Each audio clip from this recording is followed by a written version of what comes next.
It is really remarkable, Velmont, what a close resemblance you bear to Arsène Lupin. How do you know? Oh, like everyone else, from photographs, no two of which are alike, but each of them leaves the impression of a face, something like yours. Horace Velmont displayed some vexation.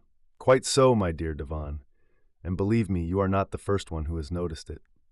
It is so striking, persisted Devon, that if you had not been recommended to me by my cousin d'Estevan, and if you were not the celebrated artist whose beautiful marine views I so admire, I have no doubt I should have warned the police of your presence in Dieppe. This sally was greeted with an outburst of laughter. The large dining hall of the Château de Thibermesnil contained on this occasion, besides Velmont, the following guests: Father Gély, the parish priest, and a dozen officers whose regiments were quartered in the vicinity, and who had accepted the invitation of the banker Georges Devon and his mother. One of the officers then remarked, "I understand that an exact description of Arsène Lupin has been furnished to all the police along this coast since his daring exploit on the Paris-Havre Express." "I suppose so," said Devon. "That was 3 months ago, and a week later I made the acquaintance of our friend Velmont at the casino, and since then he has honored me with several visits, an agreeable preamble to a more serious visit that he will pay me one of these days, or rather one of these nights."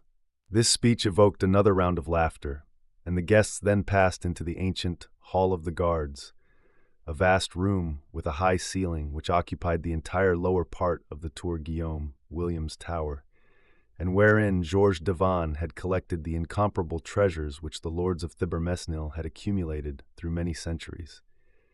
It contained ancient chests, credences, and irons and chandeliers. The stone walls were overhung with magnificent tapestries. The deep embrasures of the 4 windows were furnished with benches, and the Gothic windows were composed of small panes of colored glass set in a leaden frame. Between the door and the window to the left stood an immense bookcase of Renaissance style, on the pediment of which, in letters of gold, was the word Thibermesnil, and below it the proud family device, "Fais ce que veux," do what thou wishest. When the guests had lighted their cigars, Devon resumed the conversation. "And remember, Velmont, you have no time to lose. In fact, tonight is the last chance you will have." "How so?" asked the painter, who appeared to regard the affair as a joke. Devon was about to reply, when his mother mentioned to him to keep silent, but the excitement of the occasion and a desire to interest his guests urged him to speak. "Bah!" he murmured. "I can tell it now, it won't do any harm." The guests drew closer, and he commenced to speak with the satisfied air of a man who has an important announcement to make. "Tomorrow afternoon at 4 o'clock, Sherlock Holmes, the famous English detective, for whom such a thing as mystery does not exist, Sherlock Holmes, the most remarkable solver of enigmas the world has ever known, that marvelous man who would seem to be the creation of a romantic novelist, Sherlock Holmes will be my guest." Immediately, Devon was the target of numerous eager questions. Is Sherlock Holmes really coming? Is it so serious as that? Is Arsène Lupin really in this neighborhood? Arsène Lupin and his band are not far away. Besides the robbery of the Baron Cahorn, he is credited with the thefts at Montigny, Gruchet, and Crasville, and now it is my turn. Has he sent you a warning as he did to Baron Cahorn? No, replied Devon. He can't work the same trick twice. What then? I will show you. He rose, and pointing to a small empty space between the 2 enormous folios on one of the shelves of the bookcase, he said, "There used to be a book there, a book of the 16th century entitled Chronique de Thibermesnil, which contained the history of the castle since its construction by Duke Rollo on the site of a former feudal fortress. There were 3 engraved plates in the book, one of which was a general view of the whole estate, another, the plan of the buildings, and the third, I call your attention to it particularly, the third was the sketch of a subterranean passage, an entrance to which is outside the first line of ramparts, while the other end of the passage is here in this very room. Well, that book disappeared a month ago." "The deuce," said Velmont. "That looks bad, but it doesn't seem to be a sufficient reason for sending for Sherlock Holmes." Certainly, that was not sufficient in itself, but another incident happened that gives the disappearance of the book a special significance. There was another copy of this book in the National Library at Paris, and the two books differed in certain details relating to the subterranean passage. For instance, each of them contained drawings and annotations, not printed, but written in ink and more or less effaced. I knew those facts, and I knew that the exact location of the passage could be determined only by a comparison of the two books. Now, the day after my book disappeared, the book was called for in the National Library by a reader who carried it away, and no one knows how the theft was effected. The guests uttered many exclamations of surprise. "Certainly the affair looks serious," said one. "Well, the police investigated the matter, and as usual, discovered no clue whatever. They never do, when Arsène Lupin is concerned in it." "Exactly, and so I decided to ask the assistance of Sherlock Holmes, who replied that he was ready and anxious to enter the lists with Arsène Lupin." "What glory for Arsène Lupin," said Velmont. "But if our national thief, as they call him, has no evil designs on your castle, Sherlock Holmes will have his trip in vain. There are other things that will interest him, such as the discovery of the subterranean passage." "But you told us that one end of the passage was outside the ramparts, and the other was in this very room." "Yes, but in what part of the room? The line which represents the passage on the charts ends here, with a small circle marked with the letters TG, which no doubt stand for Tour Guillaume. But the tower is round, and who can tell the exact spot at which the passage touches the tower?" Devon lighted a second cigar and poured himself a glass of Benedictine. His guests pressed him with questions, and he was pleased to observe the interest that his remarks had created. Then he continued, "The secret is lost. No one knows it. The legend is to the effect that the former lords of the castle transmitted the secret from father to son on their deathbeds, until Geoffroy, the last of the race, was beheaded during the Revolution in his 19th year. That is over a century ago. Surely someone has looked for it since that time." "Yes, but they failed to find it. After I purchased the castle, I made a diligent search for it, but without success. You must remember that this tower is surrounded by water and connected with the castle only by a bridge. Consequently, the passage must be underneath the old moat. The plan that was in the book in the National Library showed a series of stairs with a total of 48 steps, which indicates a depth of more than 10 meters. You see, the mystery lies within the walls of this room, and yet I dislike to tear them down. Is there nothing to show where it is?" "Nothing. Mon Devon, we should turn our attention to the two quotations," suggested Father Gélis. "Oh," exclaimed Mon Devon, laughing, "our worthy father is fond of reading memoirs and delving into the musty archives of the castle. Everything relating to Thibermesnil interests him greatly, but the quotations that he mentions only serve to complicate the mystery. He has read somewhere that 2 kings of France have known the key to the puzzle." "2 kings of France, who were they?" "Henry IV and Louis XVI. And the legend runs like this. On the eve of the Battle of Arcus, Henry IV spent the night in this castle. At 11 o'clock in the evening, Louise de Tancarville, the prettiest woman in Normandy, was brought into the castle through the subterranean passage by Duke Edgard, who, at the same time, informed the king of the secret passage.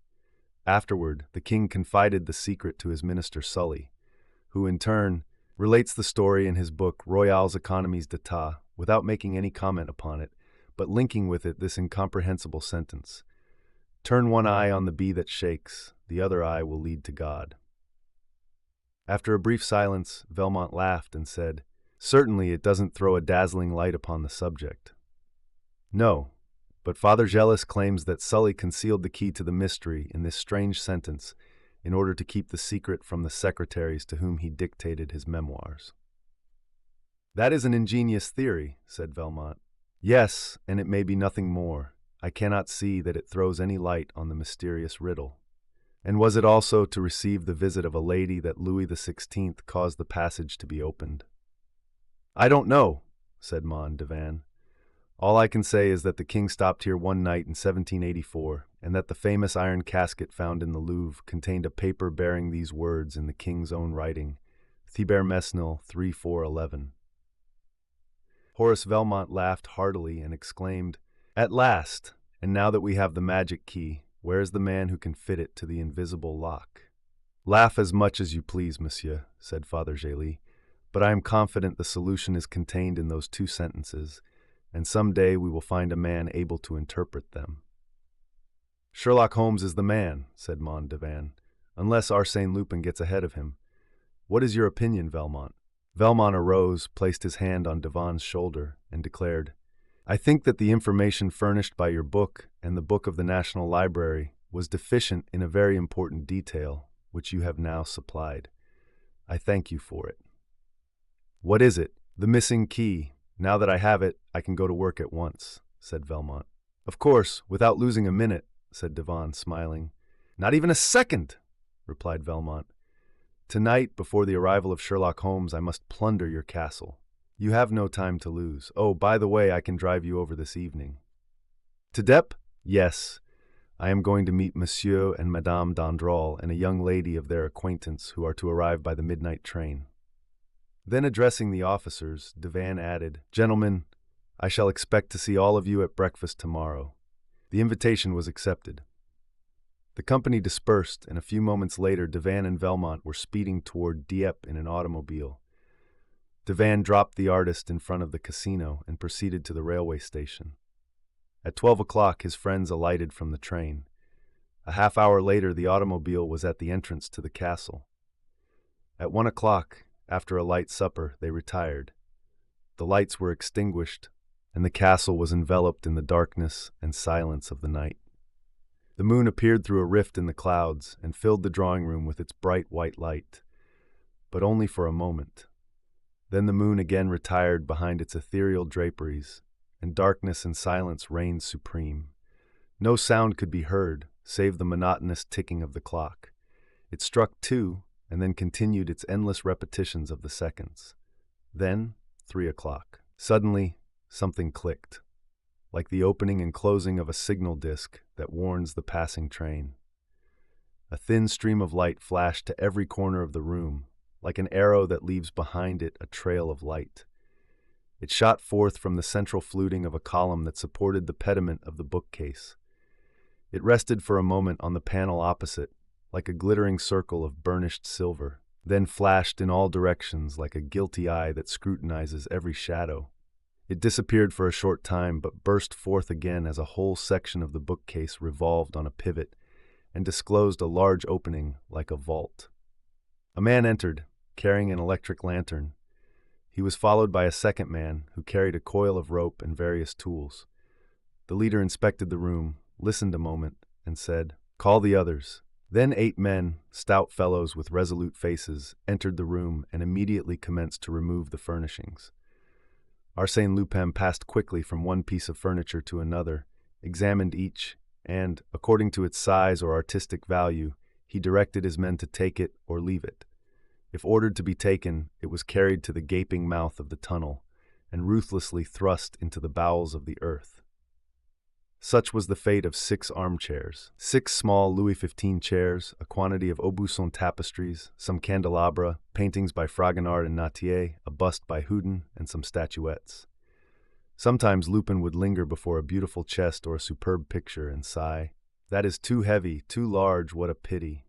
In 40 minutes the room was dismantled, and it had been accomplished in such an orderly manner and with as little noise as if the various articles had been packed and wadded for the occasion. Lupin said to the last man who departed by way of the tunnel, "You need not come back.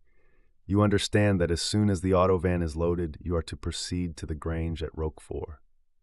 But you, patron, leave me the motorcycle." When the man had disappeared, Arsène Lupin pushed the section of the bookcase back into its place, carefully effaced the traces of the men's footsteps, raised a portière, and entered a gallery, which was the only means of communication between the tower and the castle.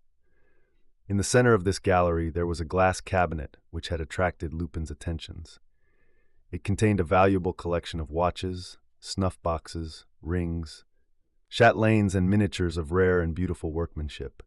He forced the lock with a small jimmy and experienced a great pleasure in handling those gold and silver ornaments, those exquisite and delicate works of art.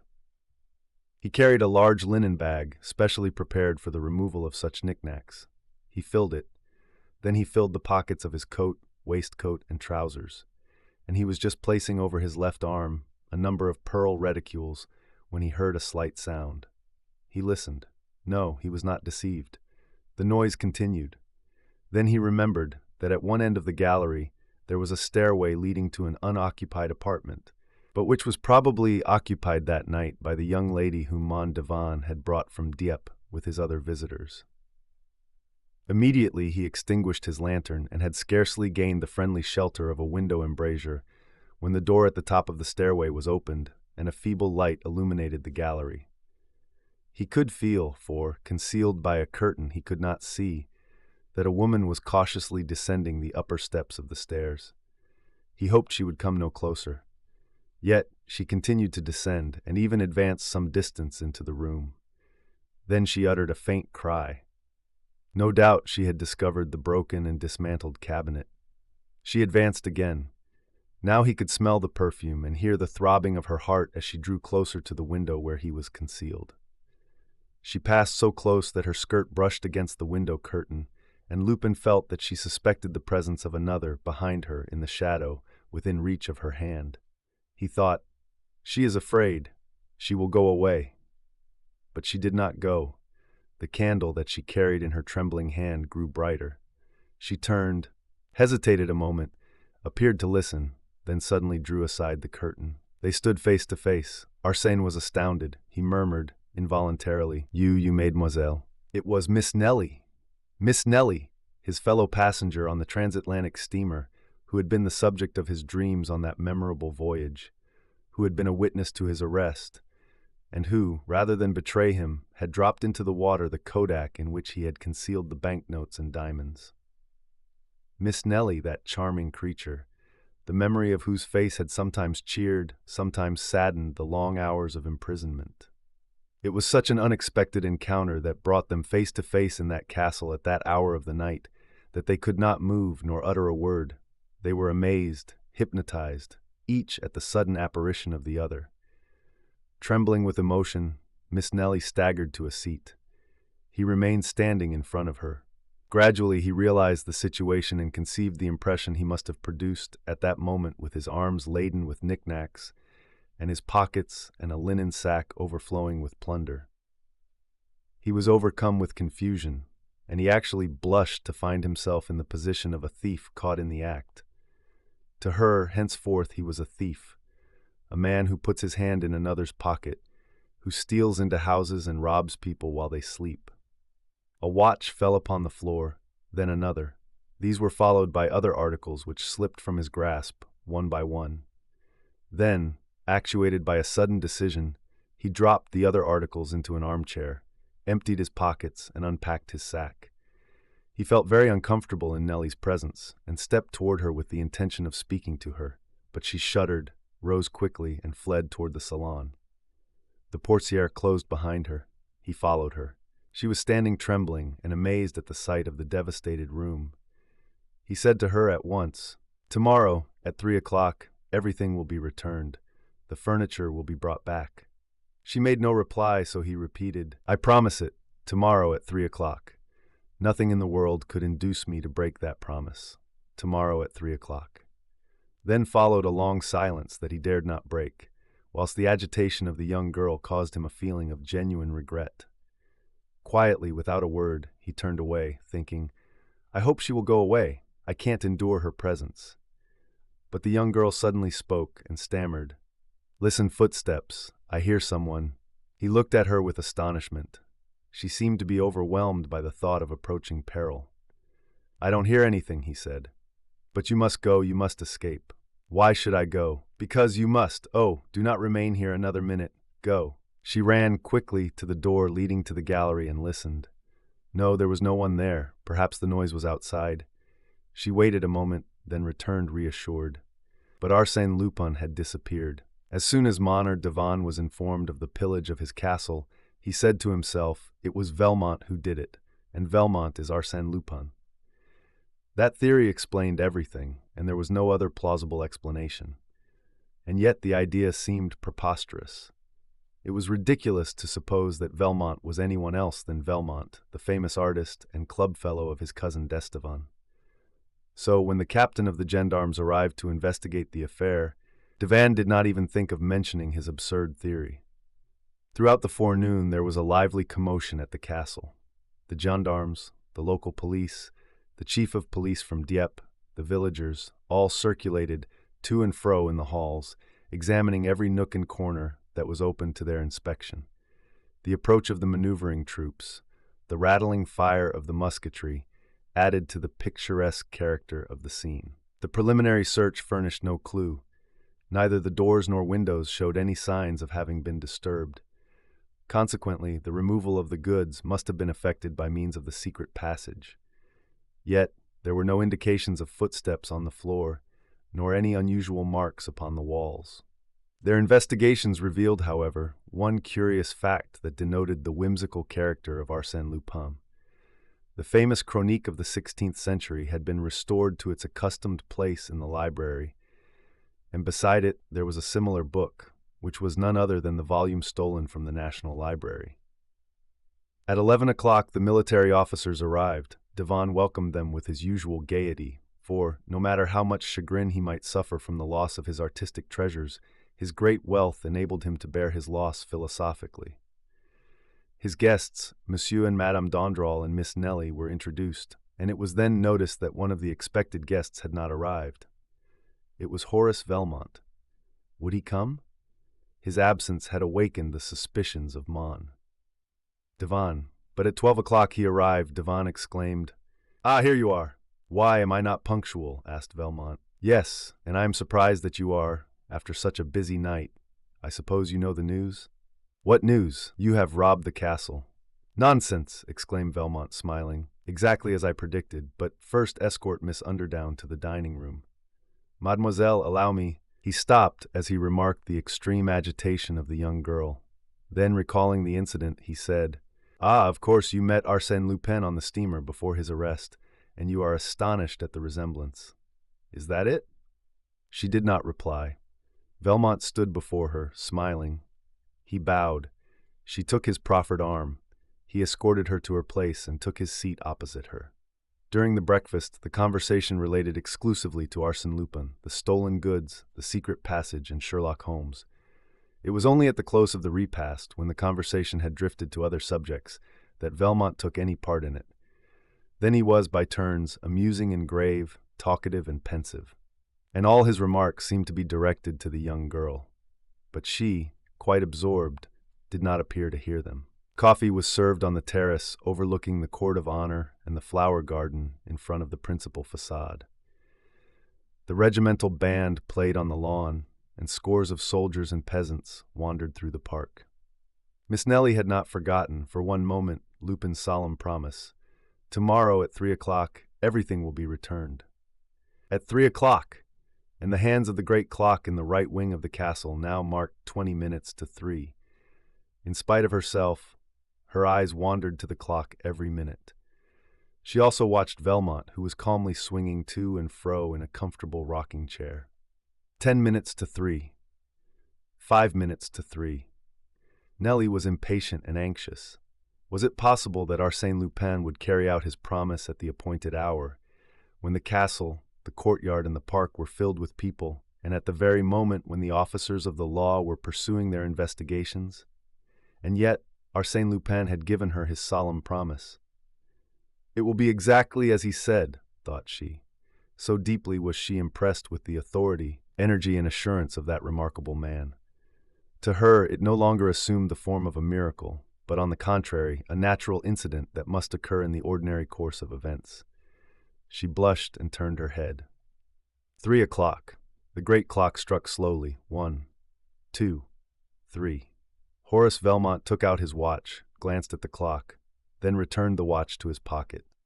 A few seconds passed in silence, and then the crowd in the courtyard parted to give passage to 2 wagons that had just entered the park gate, each drawn by 2 horses. They were army wagons, such as are used for the transportation of provisions, tents, and other necessary military stores. They stopped in front of the main entrance, and a commissary sergeant leaped from one of the wagons and inquired for Devan. A moment later, that gentleman emerged from the house, descended the steps, and under the canvas covers of the wagons beheld his furniture, pictures, and ornaments carefully packaged and arranged. When questioned, the sergeant produced an order that he had received from the officer of the day. By that order, the 2nd Company of the 4th Battalion were commanded to proceed to the crossroads of Hallow in the Forest of Arcs, gather up the furniture and other articles deposited there, and deliver same to Monsieur Georges Devan, owner of the Thibermel Castle, at 3 o'clock. Signed, Cole Beauvel. At the crossroads, explained the sergeant, we found everything ready, lying on the grass, guarded by some passers-by. It seemed very strange, but the order was imperative. One of the officers examined the signature. He declared it a forgery, but a clever imitation. The wagons were unloaded, and the goods restored to their proper places in the castle. During this commotion, Nellie had remained alone at the extreme end of the terrace, absorbed by confused and distracted thoughts. Suddenly, she observed Velmont approaching her.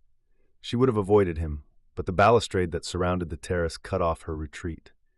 She was cornered. She could not move. A gleam of sunshine, passing through the scant foliage of a bamboo, lighted up her beautiful golden hair. Someone spoke to her in a low voice. "Have I not kept my promise?" Arsène Lupin stood close to her. No one else was near. He repeated in a calm, soft voice, "Have I not kept my promise?" He expected a word of thanks, or at least some slight movement that would betray her interest in the fulfillment of his promise. But she remained silent. Her scornful attitude annoyed Arsène Lupin, and he realized the vast distance that separated him from Miss Nellie, now that she had learned the truth. He would gladly have justified himself in her eyes, or at least pleaded extenuating circumstances, but he perceived the absurdity and futility of such an attempt. Finally, dominated by a surging flood of memories, he murmured, "Ah, how long ago that was! You remember the long hours on the deck of the Provence. Then you carried a rose in your hand, a white rose like the one you carry today. I asked you for it. You pretended you did not hear me. After you had gone away, I found the rose, forgotten, no doubt, and I kept it." She made no reply. She seemed to be far away. He continued, "In memory of those happy hours, forget what you have learned since. Separate the past from the present. Do not regard me as the man you saw last night, but look at me, if only for a moment, as you did in those far-off days when I was Bernard d'Andrézy, for a short time. Will you, please?" She raised her eyes and looked at him as he had requested. Then, without saying a word, she pointed to a ring he was wearing on his forefinger. Only the ring was visible, but the setting, which was turned toward the palm of his hand, consisted of a magnificent ruby. Arsène Lupin blushed. The ring belonged to Georges Devan. He smiled bitterly and said, "You are right. Nothing can be changed. Arsène Lupin is now and always will be Arsène Lupin. To you, he cannot be even so much as a memory. Pardon me. I should have known that any attention I may now offer you is simply an insult. Forgive me." He stepped aside, hat in hand. Nellie passed before him. He was inclined to detain her and beseech her forgiveness.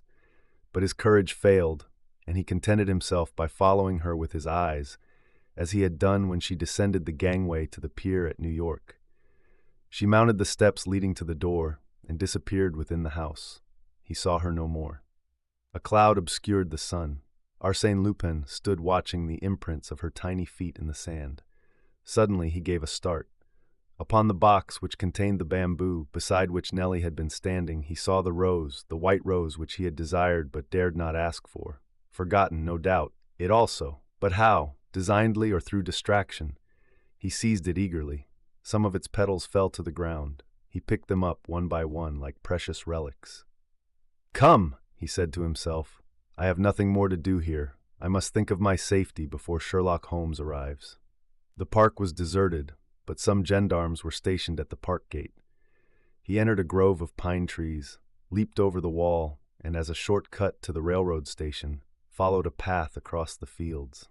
After walking about 10 minutes, he arrived at a spot where the road grew narrower and ran between two steep banks. In this ravine, he met a man traveling in the opposite direction. It was a man about 50 years of age, tall, smooth-shaven, and wearing clothes of a foreign cut. He carried a heavy cane, and a small satchel was strapped across his shoulder. When they met, the stranger spoke with a slight English accent. "Excuse me, monsieur, is this the way to the castle?" "Yes, monsieur, straight ahead and turn to the left when you come to the wall. They are expecting you." Ah, yes, my friend Devon told us last night that you were coming, and I am delighted to be the first to welcome you. Sherlock Holmes has no more ardent admirer than myself. There was a touch of irony in his voice that he quickly regretted, for Sherlock Holmes scrutinized him from head to foot with such a keen, penetrating eye that Arsène Lupin experienced the sensation of being seized, imprisoned, and registered by that look more thoroughly and precisely than he had ever been by a camera. My negative is taken now, he thought, and it will be useless to use a disguise with that man. He would look right through it. But I wonder, has he recognized me? They bowed to each other as if about to part. But at that moment they heard a sound of horses' feet, accompanied by a clinking of steel. It was the gendarmes. The two men were obliged to draw back against the embankment, amongst the brushes, to avoid the horses. The gendarmes passed by, but as they followed each other at a considerable distance, they were several minutes in doing so. And Lupin was thinking, it all depends on that question. Has he recognized me? If so, he will probably take advantage of the opportunity. It is a trying situation. When the last horseman had passed, Sherlock Holmes stepped forth and brushed the dust from his clothes. Then, for a moment, he and Arsène Lupin gazed at each other, and if a person could have seen them at that moment, it would have been an interesting sight, and memorable as the first meeting of two remarkable men, so strange, so powerfully equipped, both of superior quality, and destined by fate, through their peculiar attributes, to hurl themselves one at the other like two equal forces that nature opposes, one against the other, in the realms of space. Then the Englishman said, "Thank you, monsieur." "You are quite welcome," replied Arsène Lupin. They parted. Lupin went toward the railway station, and Sherlock Holmes continued on his way to the castle. The local officers had given up the investigation after several hours of fruitless efforts, and the people at the castle were awaiting the arrival of the English detective with a lively curiosity. At first sight, they were a little disappointed on account of his commonplace appearance, which differed so greatly from the pictures they had formed of him in their own minds. He did not in any way resemble the romantic hero, the mysterious and diabolical personage that the name of Sherlock Holmes had evoked in their imaginations. However, Mondavin exclaimed with much gusto, "Ah, monsieur, you are here. I am delighted to see you. It is a long-deferred pleasure. Really, I scarcely regret what has happened, since it affords me the opportunity to meet you. But how did you come?" "By the train, but I sent my automobile to meet you at the station." "An official reception, eh? With music and fireworks." "Oh no, not for me. That is not the way I do business," grumbled the Englishman. This speech disconcerted Devon, who replied with a forced smile, "Fortunately, the business has been greatly simplified since I wrote to you." "In what way?" "The robbery took place last night. If you had not announced my intended visit, it is probable the robbery would not have been committed last night." "When then? Tomorrow or some other day? And in that case, Lupin would have been trapped," said the detective. "And my furniture would not have been carried away." "Ah, but my goods are here. They were brought back at 3 o'clock. "By Lupin. By 2 army wagons." Sherlock Holmes put on his cap and adjusted his satchel. Devon exclaimed anxiously, "But, monsieur, what are you going to do?" "I am going home." "Why? Your goods have been returned. Arsène Lupin is far away. There is nothing for me to do." "Yes, there is. I need your assistance. What happened yesterday may happen again tomorrow, as we do not know how he entered or how he escaped, or why, a few hours later, he returned the goods." "Ah, you don't know." The idea of a problem to be solved quickened the interest of Sherlock Holmes.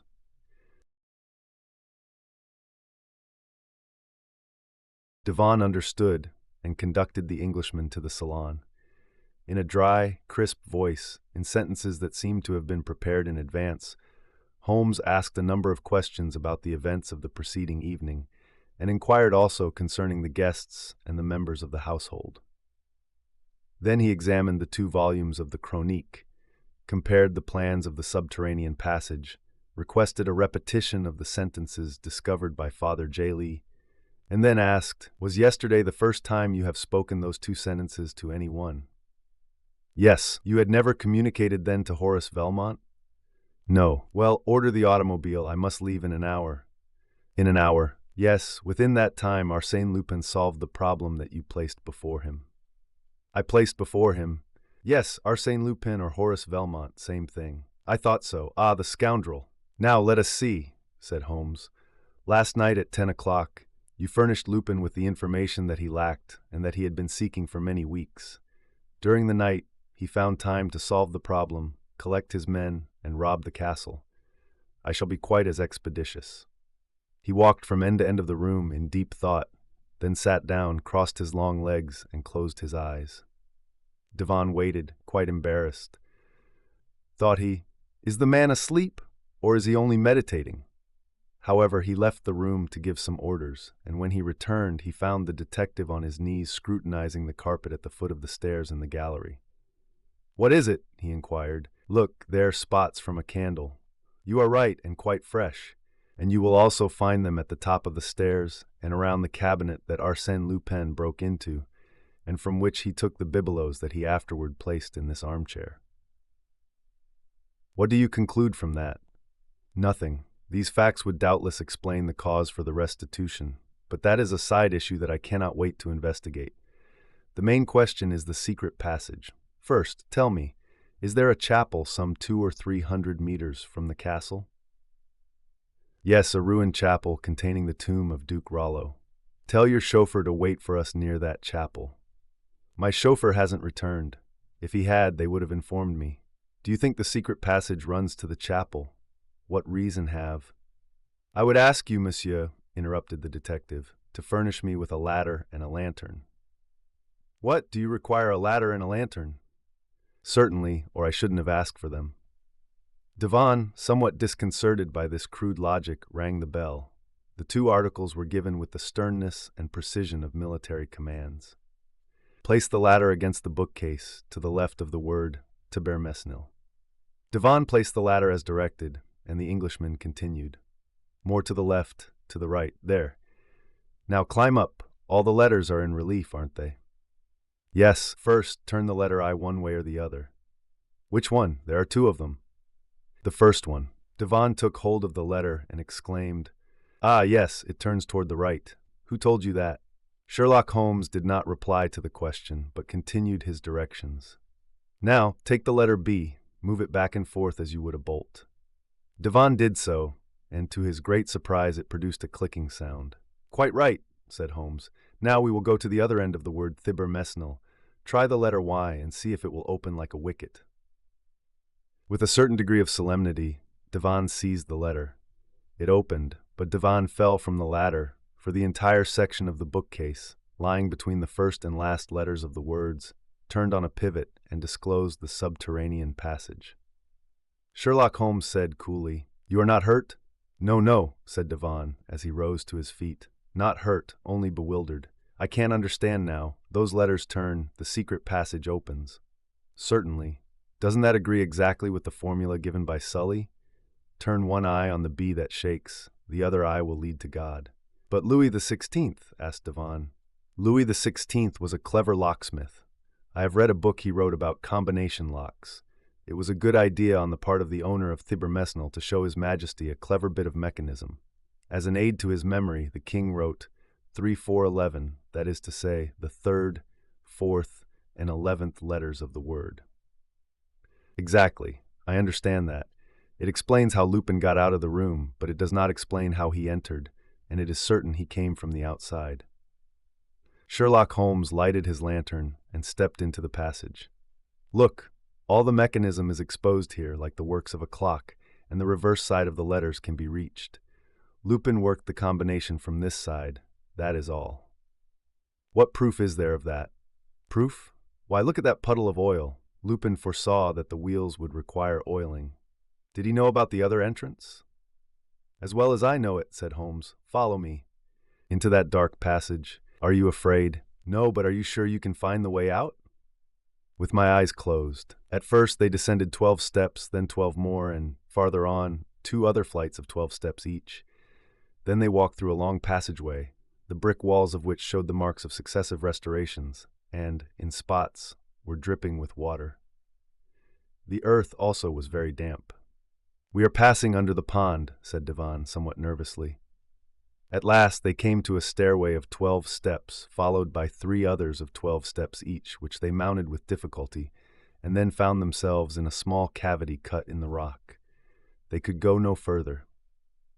"The deuce," muttered Holmes. "Nothing but bare walls. This is provoking." "Let us go back," said Devon. "I have seen enough to satisfy me." But the Englishman raised his eye and uttered a sigh of relief. There he saw the same mechanism and the same word as before. He had merely to work the 3 letters. He did so, and a block of granite swung out of place.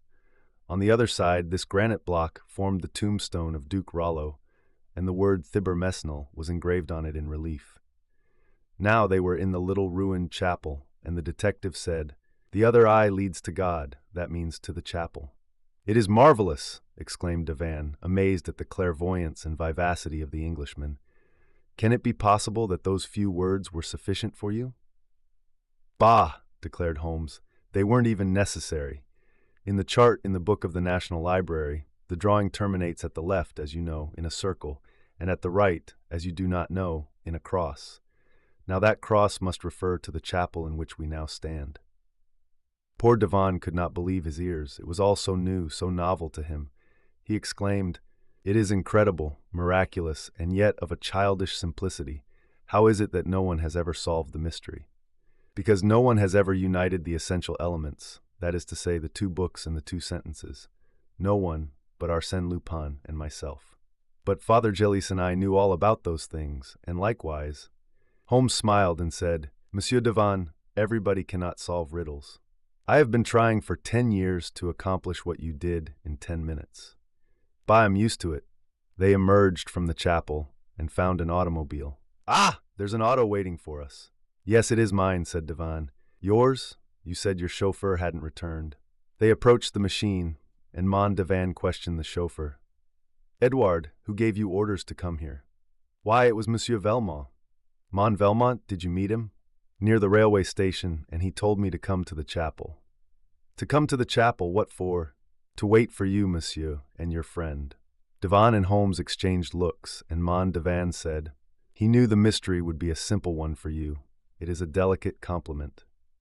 A smile of satisfaction lighted up the detective's serious features for a moment. The compliment pleased him. He shook his head as he said, "A clever man, I knew that when I saw him." "Have you seen him?" "I met him a short time ago, on my way from the station." "And you knew it was Horace Arsène Lupin?" "That is right. I wonder how it came." "No, but I supposed it was, from a certain ironical speech he made." "And you allowed him to escape?" "Of course I did, and yet I had everything on my side, such as 5 gendarmes who passed us." "Sacre bleu!" cried Devon. "You should have taken advantage of the opportunity." "Really, monsieur," said the Englishman haughtily, "when I encounter an adversary like Arsène Lupin, I do not take advantage of chance opportunities, I create them." But time pressed, and since Lupin had been so kind as to send the automobile, they resolved to profit by it. They seated themselves in the comfortable limousine. Edouard took his place at the wheel, and away they went toward the railway station. Suddenly, Devon's eyes fell upon a small package in one of the pockets of the carriage. "Ah, what is that? A package? Whose is it? Why, it is for you." "For me?" "Yes, it is addressed, Sherlock Holmes from Arsène Lupin." The Englishman took the package, opened it, and found that it contained a watch. "Ah!" he exclaimed with an angry gesture. "A watch," said Devon. "How did it come there?" The detective did not reply. "Oh, it is your watch. Arsène Lupin returns your watch. But in order to return it, he must have taken it." "Ah, I see. He took your watch. That is a good one. Sherlock Holmes' watch stolen by Arsène Lupin. Mon Dieu, that is funny. Really, you must excuse me. I can't help it." He roared with laughter, unable to control himself. After which he said in a tone of earnest conviction, "A clever man indeed." The Englishman never moved a muscle. On the way to Dieppe he never spoke a word, but fixed his gaze on the flying landscape. His silence was terrible, unfathomable, more violent than the wildest rage. At the railway station he spoke calmly, but in a voice that impressed one with the vast energy and will-power of that famous man. He said, "Yes, he is a clever man, but some day I shall have the pleasure of placing on his shoulder the hand I now offer to you, Monsieur Devon, and I believe that Arsène Lupin and Sherlock Holmes will meet again some day. Yes, the world is too small. We will meet. We must meet. And then,